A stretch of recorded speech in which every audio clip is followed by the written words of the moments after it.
Hello everybody, my name's SJM. This is episode 31 of the SevTech Ages of the Sky playthrough. So just a couple of things that I did here in between episodes. I figured out a use for the Dung Pipe. Yes, this little beauty we've had access to since age 1, and I've never ever found anything to use it for, except now it seems to be pretty handy for dumping things into the crusher. It can be a little bit tedious to, go out mining to one of your islands, bring back like 10 stacks of ores, and then, manually drag them all into one. Whereas here, you can just click on there, shift click all of the stacks of ores into the chest, and they will spit out into the crusher. And then out on the other side, you get stacks and stacks of ores, and the crusher does double up your ores. So this is the first ore multiplier that we get in the pack, so that's pretty handy. And then in the arc furnace here, I did go ahead and enchant my graphite electrodes. So I got 2 unbreaking 3s, and I kind of got fed up with it and left this one at unbreaking 2. I went through close to 80 books.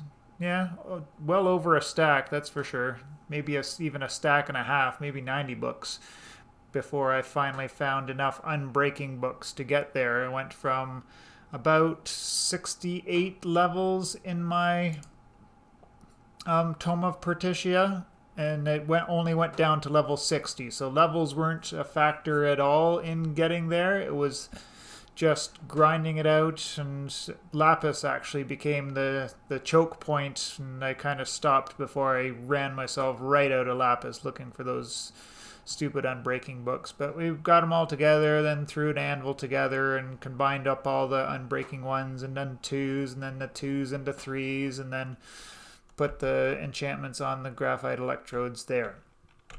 The other one thing I did is I ran a stack through this guy with just one hookup on the back there, and it was pretty slow. So I hooked up the 3 now, and we're going to take a look and see how well this guy does. So now I'm not dropping down in power at all, so that's super good. We can just do stacks and stacks and stacks of iron and whatever else we need later on, and it works out fine.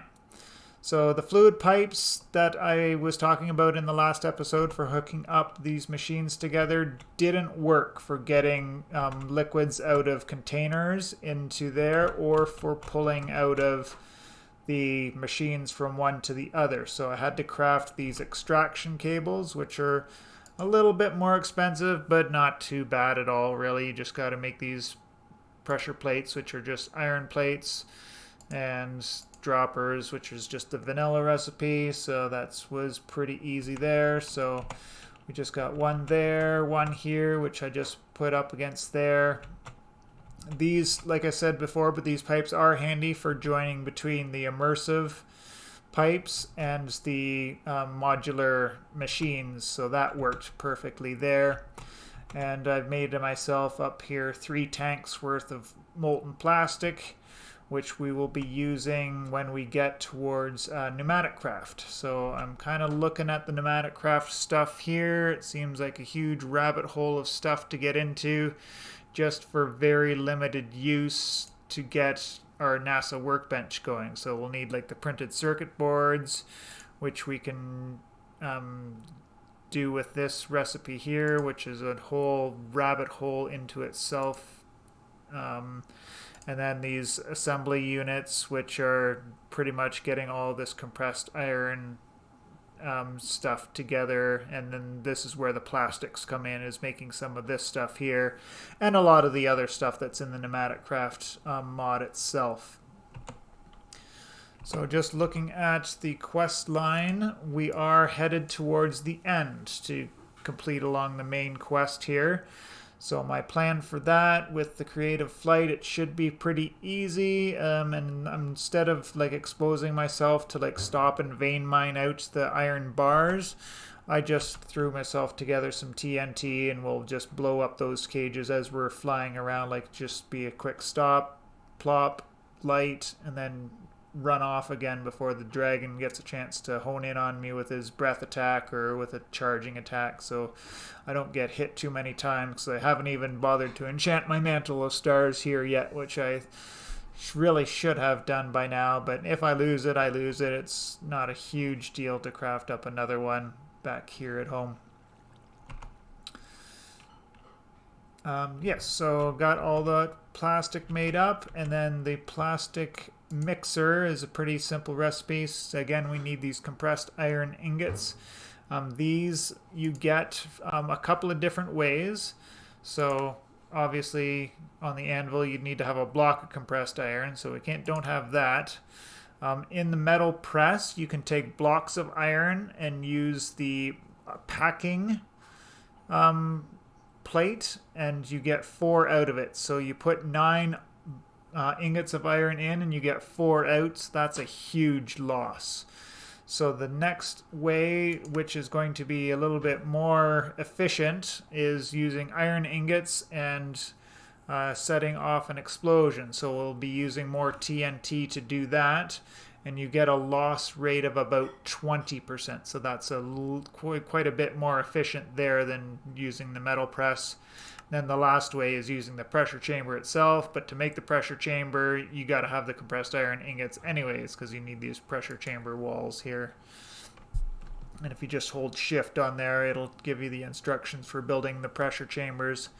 And you need quite a bit of all this stuff I have over here to get through the pneumatic craft. So I've poked my nose into it, looked at it, and I'm just going to go to the end first and maybe get my refined storage up and all of that stuff, because the NASA workbench requires AE2 anyways, and the AE2 stuff requires the inscriber, which you need to get into refined storage as well. So that's the plan for the next episode. Well, the next episode will go through the end together. I don't quite have enough ender dust for the one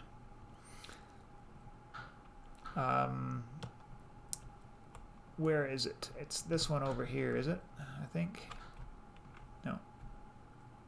Is it this one? The one I had real close by my base, it only had one ender eye in it, so I'm going to be looking around for a bunch more of these to see if I can't find some that are a little bit more filled in. So yeah, this one's only got 2, so I'd need 10 more, and I only have 8 eyes of enders right now. So I'll look around, find one that's a little bit more filled in, or either that or I'll be hunting more endermen, I guess. Ooh, this is a totally disjointed one. I haven't seen this before. Let's have a quick peek in this guy. Hey! Leave me alone. There's 2 on this one. So, yeah. Hopefully I can get lucky and find